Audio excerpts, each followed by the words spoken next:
Hello and welcome. No, tonight we're not going to be discussing the Sushant Singh Rajput case or the IPL or the fresh crisis in the Congress leadership and the BJP's lethal reaction to that. We're focusing on a story that affects you, the people. Some stark, grim figures released this week. As many as 50 lakh salaried people lost their jobs, that is, lost their livelihoods in the month of July, taking the total tally of those who lost jobs in the segment since April to 1.89 crore. Now, that's what the private think tank, the Centre for Monitoring the Indian Economy, CMI, has said in a report released earlier this month. So on We the People, we want to focus on the human face behind these numbers. Now, these ballooning numbers being bandied about that you're seeing on your screens right now in lakhs and crores, they're almost desensitizing. But what does it mean on the ground? Who does it affect? How are they paying EMIs, those who've lost their jobs? How are they taking care of monthly family expenses, the education for their kids, healthcare bills? Will they find jobs again? Will it get worse? And what can be done to break this cycle? Does the Modi government have a plan?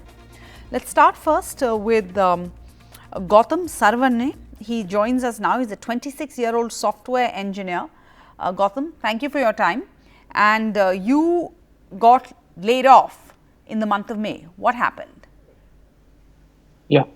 So I actually was part of this. Can you hear me? Yes, go ahead, Gautam. Yeah. So I actually was part of this one company, an MNC based out of Chennai.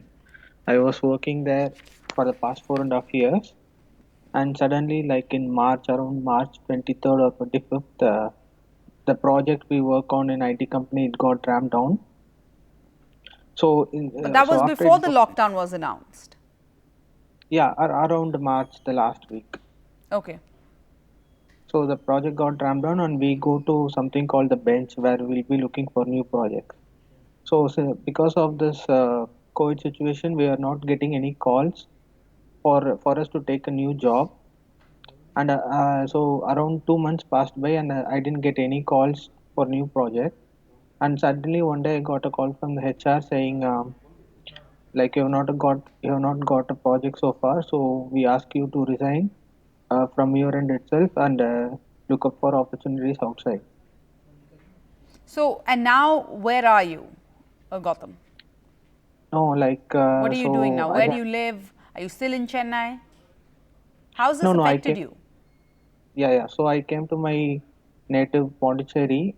So I've been looking for job for the past 2 months, but still I have not got any job. Like I am just I am the only child to my parents. So my family is supported by mom is a homemaker and father is working. So the entire family is run now only by our savings. I don't know like when I will be getting the job because the situation looks grim Yeah. and hopefully I will get a job soon. So, Gautam, did you imagine, you're only 26, an IT software engineer in an industry that's booming, that India has been doing well in globally. Did you think this would be your fate? No, I never thought this would happen to me, even in my dream, because everything was going fine, until this COVID came. So suddenly, like we were told, like we don't have work anymore.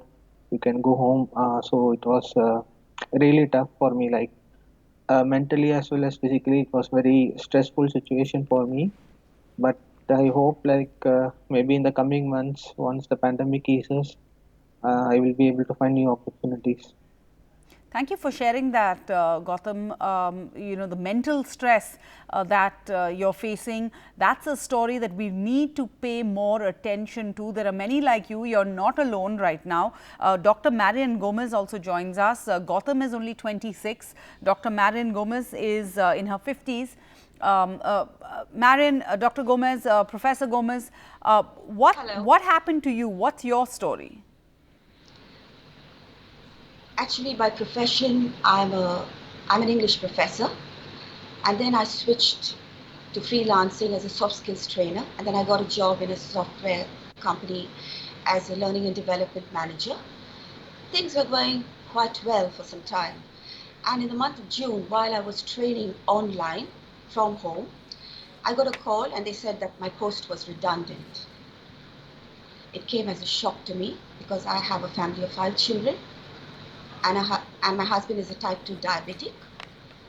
So now I've got to take care of my family with medical expenses, etc. So I want to ask both Dr. Marian and Gautam, you know, this is of course, apart from the mental stress right now, I can imagine it's a very difficult, trying time. Marian, you have 5 kids. Gautam, you're the only child and you need to support your parents. So how has this affected your discretionary spending? Of course, must have gone down, I can imagine. Yes, it did. We had to tighten our budget, and there are many things that we had to forego. Foregoing is one part of it, but you know, we have to even make ends meet, and medical expenses do come up frequently because of the COVID situation, and we've got to help out in that regard as well. But we at least are fortunate, but I also think of the unfortunate ones who can't make ends meet. And when you got that call from HR, what was that like? What was your reaction to them? Because they just said that your job was redundant. Yeah. That's a harsh call. Yeah, a very harsh word to use. First of all, anger. Secondly, despair. And it stressed me out. And sorry to push this, Ms. Gomez, but you know, you're in your 50s. I'm guessing the way you thought life would work out, how life would pan out by your 60s, mid 60s, you would be retiring. That's right. And now you have to reconfigure plans, try and figure out a skill, a field that you would be relevant, as HR would put it. Yes. I got back to stability, and I do look around for jobs. People have called me, and they've interviewed me over Zoom. So I do have my hopes high, and I do understand that we as Indians, as we pledge that all Indians are our brothers and sisters, we have to stand united. And I know there's a light at the end of the tunnel when foreign investors do come to our country, and there are a lot of job openings in the future. All right. Gautam and Marian, thank you so much and all the best. We wish you all the best. I want to go across to Abhishek Ram, an economist, a fellow member of the ICAI and an author. Mr. Ram, the CMI data showed an overall improvement in the employment rate since April, yet it showed ballooning numbers of jobs lost in the salaried segment.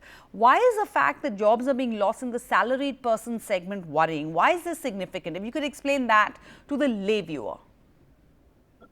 There are two things. First is the job loss, and second is reduced salaries. So this data captures only job losses. Vis-a-vis, the actual situation is pathetic, because around 68% of the employees have got a salary cut, which is not captured. Second, when your economy is not performing, if you lose your job, then there are very less chances that you will get a job. Plus, with most of the things are being done virtually or online mode, maybe through teleconferencing apps, Zoom or Microsoft Teams.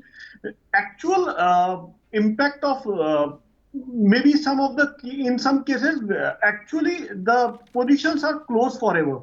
So job losses at this moment impacts a lot. Okay, second, so you're saying this is just the tip of the iceberg, because the study only talks about the jobs that are lost, not the salary cuts that everybody's taken across the board.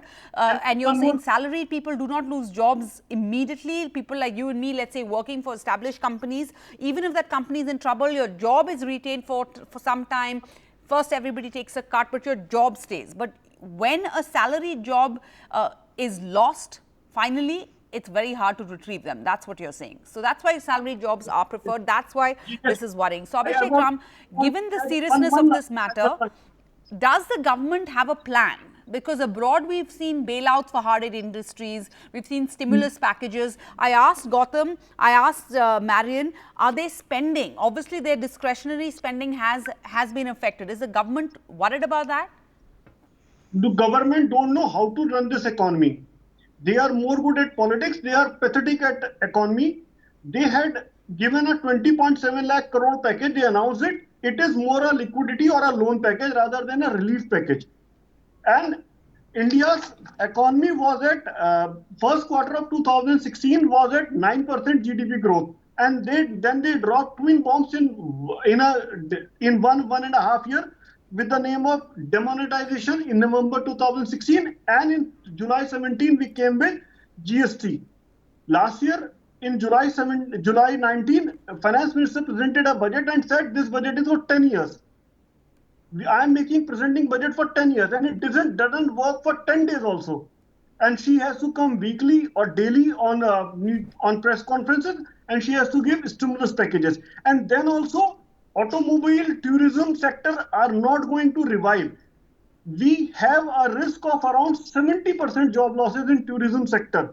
In textile chain, also we have expectation of losses. Okay, so this is going to be a long-term situation, and Mr. Abhishek Ram believes that the government doesn't have a plan out, an exit plan.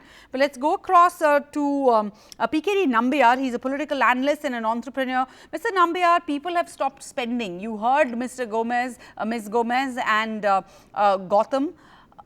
They're not spending. Discretionary spending has taken a hit. First of all, yes, because of the lockdown, eating out, traveling, holidays, going to the movies. Now, on top of that, you have job losses. This will have a multiplier effect on the economy. That is a problem for the government. Partly, I agree with you and the economist. What he said, there are salary cuts and job losses which are happening. But if you really look at from the point of view of an overall economy as a whole country and the job losses, as you initially in your initial remarks, you clearly said that from the March to July, if you look at the data as an economy point of view, it is improved. And as the economy is opening up, because we had a complete 3 months plus lockdown, people are moving out. So the economy is going to slowly going to come up. So as the economy going to come up, what is going to happen? The jobs are also going to reinstate it. Look at the other factor of it. We had an extremely great monsoon. A large amount of these are salaried jobs, Mr. Nambiar. I'm talking specifically today only about salaried jobs, not the unofficial sector. I'm not talking about migrant laborers, farmers, etc. We've done shows on that. Mr. Ram says that once you lose a salaried job, it's very hard to get it back. Yeah, but Sarah, please understand the hotels in Delhi. For an example, the maximum unemployment is shown in two sectors, two states like Haryana and Delhi. For an example, which is about more than 20% and above. Look at that. Why is it happening there? Because Haryana, for an example, is have got Gurgaon, Manesar, some of these sectors which are strictly for manufacturing sectors, which was locked down, which has affected, which is now reversing back. Look at Delhi where you and me are sitting. The number of hotel rooms in Delhi would be maybe about 20,000 plus, equivalent to 3%. The hotel, restaurant, a large amount of service sector is there in a city like Delhi. So the employment, as soon as these things are opening up, the jobs will come back. Okay, see, you're saying things will improve naturally as things open up and people get more confident about going out. Maybe we'll even go and visit a hotel. I'm not sure when one would be willing to do that. But let's go across to Saurabh Bharadwaj. As you mentioned, Delhi is the third highest state with the highest number of unemployment rates in India. Delhi standing at 20.3%. The Aam Aadmi Party has set up a job portal, so they've at least understood that this is a problem, this is a crisis. Mr. Bharadwaj, we have an economist here who believes that things will naturally get better as the economy opens up. What have you seen in terms of the demand for jobs? Is there a huge problem, and do you see this easing? First thing is that, I do not trust the data which is coming out from the central government. There is a huge credibility loss when it comes to data which is projected by the central government. I'm an MLA, I'm an elected representative. So which data, sir? Because the CMI data is a private company. Yes, I think this unemployment data where they are saying that, now people are getting back their jobs. I think it is a complete sham. Okay. People are jobless. And I have never seen such desperate times before, I think situation is really, really very bad, and people are roaming around jobless, and it is causing spike in crime. It is causing spike in, petty things like, chain snatching, mobile snatching. People are desperate for jobs. And secondly, if you just look around yourselves, you look at Gurgaon, Noida, Greater Noida, most of these corporate offices are closed, so all the security guards, housekeeping staff, they're all jobless. Look at these showrooms and various shops, they are working on very reduced capacity. So if they had 5 boys working for them, now they just need 1. Look at restaurants, they are doing only takeaway. So when it is only takeaway, then you don't need staff to serve. So all those waiters and people who are there, you don't need them. So, but Mr. Bharadwaj, you are, you're strengthening Mr. PKD's Nambiar's argument, because he says these industries will get back on their feet once this lockdown opens. We're talking about the corporate sector, salaried jobs. Let's say what will happen is, because the migrant laborers, etc., have been out of work for so long, they are not buying, their purchasing power has gone down. So there's no demand. Companies have stopped producing. The economy overall has taken a hit, and that's why companies, the corporate sector is feeling that, and now they're firing people. We're talking specifically about salaried jobs. Yes. So, once economy has a momentum, it is inertia. It's called inertia. Yes. So once economy starts slowing down, and it is not that economy started slowing down after the lockdown. I think our economy was in a very bad state even before the lockdown. Correct. Lockdown has added to the misery. So now, to start an economy needs, inertia by the government, and just by saying that, it will happen on its own, then why do we need a government? Quick response, Mr. Nambiar. The momentum of the economy is slowing down, and something needs to be done. Can we just say that, this is, a natural process, and once this lockdown eases, all these industries will get back on their feet? What was the government going to do? Is the government willing to do something, a stimulus, an influx, a push, some way to push the economy?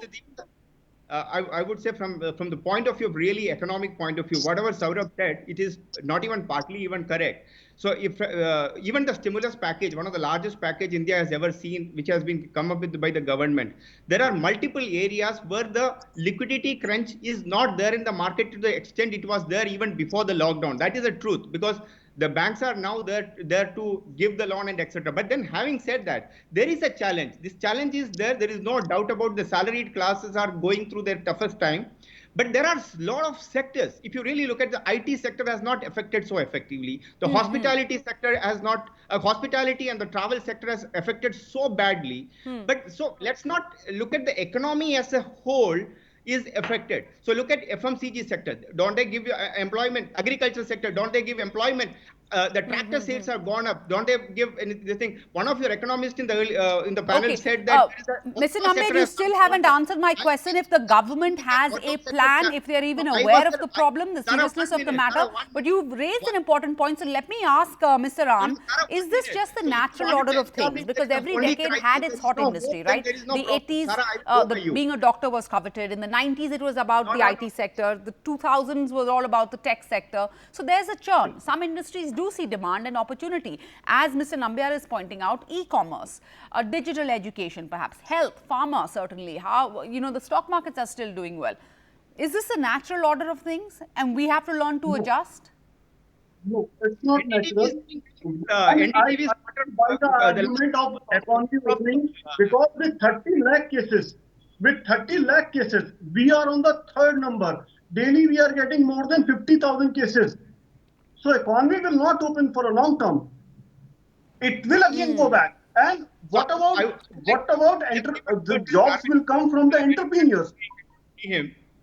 Jobs will come from an entrepreneur. One of the economists said. Okay, so Mr. Ram's point is the way the cases are increasing, people, even if the economy opens up and the government says the economy is open for business, we are going to stay at home for fear of contracting COVID for ourselves or our loved ones. Okay, I want to bring in Rupa while Mr. Ram and Mr. Nambiar calm themselves down for a bit. Let me get in Rupa and Dilip.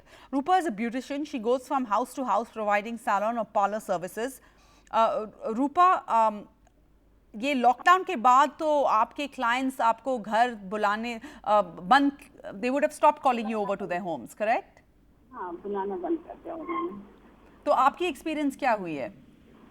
Ma'am बिल्कुल zero हो चुका है, मतलब lockdown के बाद जब मेरे husband की भी जॉब चली गई और मेरी भी बिल्कुल जीरो हो गई है। पहले तो हम सोच रहे थे अच्छा थोड़े दिन के लिए है तो कोई फर्क नहीं पड़ता, हम जितने जोड़े हैं उससे काम चला लेंगे, लेकिन अब तो बिल्कुल ही नहीं है। और जो कि बच्चों के स्कूल फीस, ट्यूशन फीस, घर का खर्चा, और जो लेडीज घर अकेली चलाती है उनके लिए कितना मुश्किल है जब उनके पास काम भी नहीं है। तो रूपा जी, यहाँ पे एक इकोनॉमिस्ट है जो कह रहे हैं कि ये सब ठीक हो जाएगा, इकोनॉमी खुल रही है, फिर डिमांड फिर से शुरू हो जाएगी, या क्या आप चाहते हो कि सरकार कुछ करे आपके लिए, कि बस आपको विश्वास है कि ये ठीक हो जाएगी? अगर सरकार कह रही है कि टाइम लगेगा मगर ठीक हो जाएगा, या आप चाहते हो कि सरकार आपके लिए कुछ करे? हाँ, सरकार को करना चाहिए, क्योंकि एक महीने नहीं हो रहा, ऐसे कितने लाखों करोड़ों लोग हैं जिनके पास शायद उनके चूल्हे भी नहीं जल रहे होंगे। आप समझ सकते हैं जिनके पास खाना नहीं होता, और जब पेट मांगता है रोटी तो उस टाइम क्या होता है? अच्छा, बच्चे कहते हैं कि मामा मुझे ये दे दो खाने को, कुछ भी है तो दे दो। उस टाइम मैम ये अमीरी गरीबी भी नहीं दिखाई देती, उस टाइम तो सिवाय दिखता है सामने भूख। हेलो, हाँ रूपा जी, गो अहेड। हाँ जी मैम, जब बता रही हूँ कि मतलब जब भूख लगती है तो उसमें अमीरी गरीबी भी नहीं दिखती, लेकिन गवर्नमेंट कब करेगी? गवर्नमेंट कब करेगी ये इकोनॉमी ऊपर? I can't hear her. Okay, Rupa ji, आपने सुना है कि आम आदमी पार्टी ने एक जॉब पोर्टल, ऑनलाइन अपॉर्चुनिटी दे रहे हैं कि अगर आपको नौकरी चाहिए तो आप वहां पे अप्लाई कर सकते हो, आपने सुना है इसके बारे में? मैम थोड़ा सा तो सुना था, लेकिन मैंने जिनसे पता किया ये बात कि जब ये जो है दिल्ली गवर्नमेंट ने एक नौकरी निकाली है ऑनलाइन, तो लेकिन गुड़गांव है, उसमें सैलरीज कम है और कोई आने जाने का साधन नहीं है, तो मैम कैसे होगा? क्योंकि इतना तो कोई अपने कार पे या किसी चीज पे पैसे नहीं खर्च कर सकता आने जाने के लिए, और इतनी सैलरी भी नहीं है जितनी गवर्नमेंट ने निकाली है। Mr. Bharwat, this is, the voice of the people on the ground, and these are the realities that she has to face. Yes, she wants a job, she wants to feed her children and look after her family, but she has to also be concerned about how she would physically get to work. So this is a huge challenge for the government. Yet at the same time, what is the Delhi government doing about the economy in the capital? You have to get the wheels of the economy moving now. Sarah, in Delhi, we have, more challenges in terms of, government's administrative structure. Like earlier, we were trying, to persuade the AG to open up hotels, and I think he agreed yesterday to open up hotels. And now we have, requested him that they should allow metros to run, because daily 40 lakh people travel via metro. And if you don't have metro, then, a lot of people, like one of the beautician you had, they may have work, and they want to travel across the city. They want to travel to Gurgaon or Noida. But if you don't have metro or any other means of transport, then it becomes difficult to kickstart the economy. And I think the state government should be allowed to, work on economy in their own ways. It is a difficult situation, and I'm glad that your channel is at least discussing unemployment and economy. Otherwise, I think, nobody discusses them on TV these days. They have a lot of, juicy stories to discuss. And it is a very strange situation for a country that, where youth is becoming desperate. People are not able to, they don't have money to even give fee for their kids. It is a very desperate situation. That's right. Well, certainly a challenge, and we'll continue to focus on this and on what the Aam Aadmi Party government is doing. You are the government in the centre, in the capital, and the capital is the third position when it comes to unemployment in the country. But thank you all for joining us tonight, Rupa ji and Gautam and Marian. We wish you all the best in your future and hope you get a job soon. Thank you all.